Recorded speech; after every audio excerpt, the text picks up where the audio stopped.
What is the most disrespectful thing that someone has done in your home?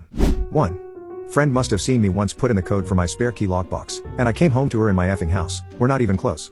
Her excuse? She had to go to the toilet. Safe to say, I reset it and didn't invite her over anymore. Weirded me out. 2. My mom made a huge dinner for my aunt and cousins.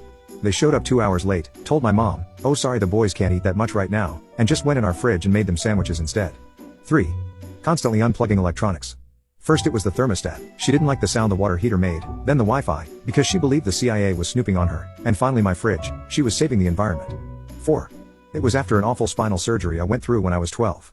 My parents caught my cousins trying to steal my meds. 5. Dude pooped his pants while sitting on my couch playing a video game and just sat there finishing the match. We were having an old-fashioned LAN party and the entire room cleared out. 6. We invited a group of people over for lunch. One of them arrived, put a bunch of food on a plate in a plastic container, and left to bring it to eat with her boyfriend. 7. I was a kid and my mom had a friend and her son over. They were over for a couple hours and just as they were leaving I noticed all of my video games were gone. I told my mom. She goes and grabs his backpack and of course they were all in his bag. His mother immediately came to his defense, saying he's got a lot of games and must have thought they were his. It didn't even make sense and she acted as if nothing had happened. 8. Had a drunk partygoer attempt to do pull-ups from the planks of my old ranch-style ceiling, just beneath the heater vent, and ended up pulling down a large portion of my ceiling. He refused to pay for it. 9.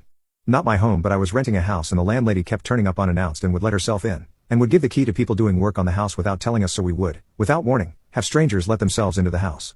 It was a very stressful way to live. 10. A now ex-girlfriend came into my parents' home for only the second time and said to my mother, "Wow, it's tidy in here for a change."